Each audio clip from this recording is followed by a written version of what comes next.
Nakita natin sa episode 9 na si Kafka ay napromote na mula cadet bilang general officer.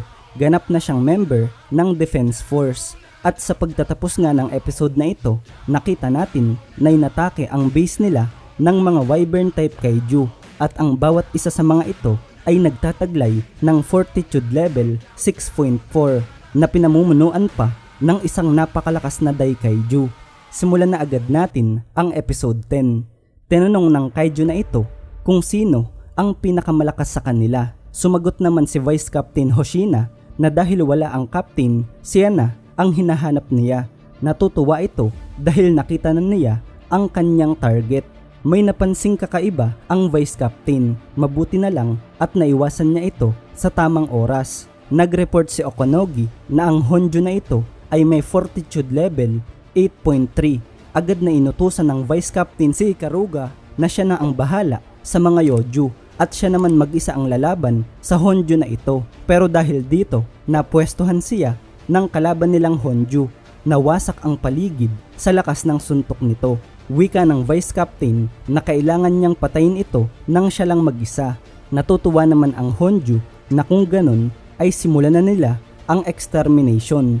Binigyan niya ng signal ang lahat ng Yoju. Pagkatapos nito, makikita na may malaking kamao ang tatama sa Vice Captain pero nagawa niya itong iwasan. Makikita kung gaano ang lakas ng suntok na iyon. Naiintindihan ni Vice Captain Hoshina na kapag tinamaan siya ng isang suntok ay paniguradong katapusan na niya. Nagpamalas ito ng matinding bilis, ngunit tumatalbog lang ang kanyang espada. Mas matigas pa ito kaysa kay Kaiju number 8. Nakikipaglaban na din dito ang Ikagura platoon, ngunit makikita na walang tinatamong pinsala ang mga Yoju. Wika ni Kafka na hindi gagana ang frontal attack.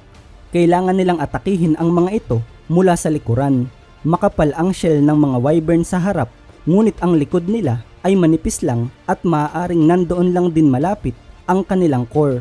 Nagpasalamat si platoon leader Ikagura sa kanya at pinakilos na ang mga officers. Si Aoi ang mandidistract at si Haruchi naman ang tatapos sa Yoju na ito.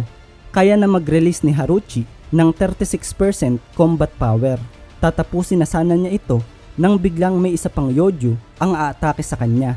Nagbuga ito ng malakas na apoy. Hindi maintindihan ni Haruchi dahil nagtutulungan din ang mga ito. Nababahala si Leader Ikagura sa mga nangyayari. Wika ni Haruchi na hindi nila ito magagawa dahil madaming sumasagabal. Hindi na nila alam kung anong gagawin. Nang bigla na lang nagsalita si Kikoru na may alam siyang ibang paraan. Ang gagawin lang niya ay wasakin ang mga ito gamit ang kanyang nag-uumapaw na lakas. Labis na ikinagulat ng lahat ang nasaksihan nila. Guys, kung nagustuhan nyo ang video na ito, bigyan nyo naman ako ng like at mag-subscribe na din kayo para sa mga susunod na episode. Araw-araw akong maglalabas ng bago. Balik na tayo sa kwento. Bago ang pag-atake ng mga kaiju, makikita ang captain at vice captain na nasa lab kausap si Kikoru.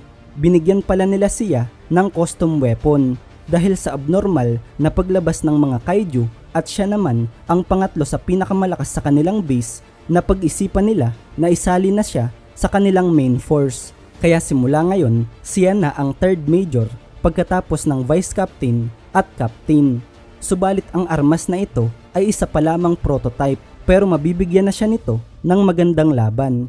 Wika ni Kikoru na ngayon na nandito na siya sa battlefield, hindi na makapagkakalat ng kaguluhan ang mga ito.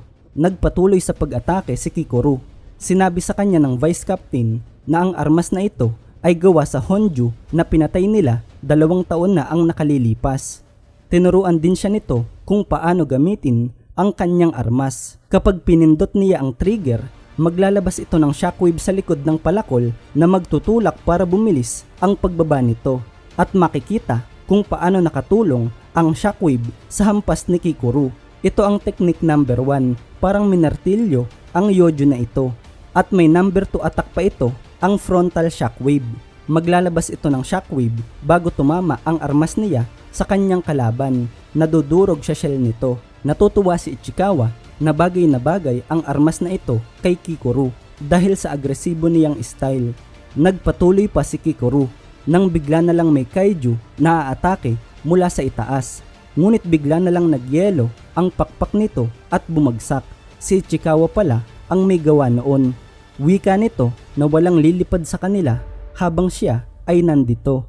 Hindi inaasahan ni Kikoru na ganito kagaling si Ichikawa sa pakikipaglaban sa high level kaiju. Ginamit ni Kikoru ang number 3 attack niya, ang Half Moon. Tinawag ni Kikoru si Ichikawa. Papayagan niya ito na maging kanyang backup kung makakasabay siya.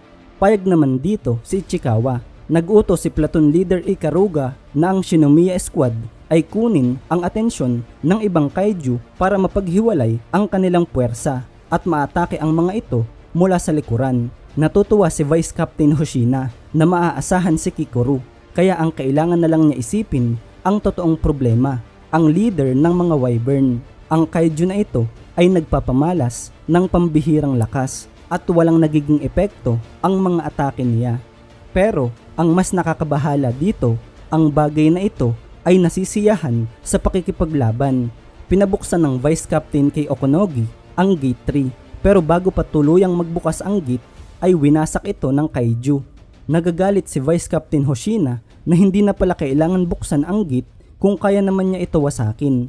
Wika ng kaiju na ito na matuwa ang Vice Captain dahil gagawin niya siyang pagkain para mas lumakas pa. Nakapagpatama ito ng isang solid na suntok.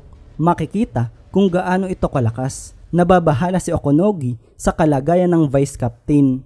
Pinuri siya ng kaiju na ito dahil hindi na masama ang pinapamalas niyang galing. Makikita na naputol pala ang kamay nito. Wika ni Vice Captain Hoshina na ngayon nandito na sila sa training grounds. Hindi na niya kailangan mag-alala na makakasagabal ang ibang officers. Oras na para pumatay ng kaiju. Inilabas nito ang 92% combat power niya. Makikita dito na nasa panganib ang isang officer. Sumugod si Kafka para iligtas ito. Ginamit niya ng konti ang kakayahan ng kaiju para siya ay bumilis nang hindi nagtatransform. At nagawa nitong umabot sa oras. Pinuri siya ng officer na mukhang nagagamit na niya ng maayos ang combat suit niya. Hindi alam ni Kafka ang sasabihin. Pero hindi pa din tapos dito ang kalaban. Aatakihin sana sila nito, ngunit bigla na lang dumating sila Kikoru at Ichikawa. Wika ni Kikoru na silang dalawa na Ichikawa ang bahala dito, kaya protektahan na lang niya ang mga injured. Sang-ayon naman dito si Kafka. Dagdag pa ni Ichikawa na huwag magpadalos-dalos si Kafka at magtiwala sa squad nila. Dito na nga nagpatuloy ang labanan. Makikita na dumating na din ang Nakanoshina Platoon. Narito na din ang mga off-duty senior nila. Gumaganda na ang sitwasyon para sa buong 3rd Division. Naiintindihan ni Kafka na lumalamang na sila ng paunti-unti. Kaya kailangan din nilang pagbutihin. Natutuwa ito na hindi lang si Kikoru at Ichikawa dahil lahat sila ay nakakabilib. Nananalo na sila sa labang ito na mas lalong nagbigay ng gana sa Vice Captain. Makikita na hiniwa niya ang katawan ng kaiju na ito. Napansin ng kaiju na ang pinupuntirya niya ay ang mga pagitan ng kanyang armor. Iyon ang weak spot niya. Dahil sa galing ng Vice Captain ay mas lalo itong nainis. Pero alam na niya ang strategy ni Vice Captain Hoshina. Nagpakuwala ang Vice Captain ng special move, ang number 2 technique, ang cross slasher. Pagkatapos ay sunundan pa niya ito ng technique number 4, ang wild slasher. Nagkaputol-putol ang katawan ng kaiju na ito.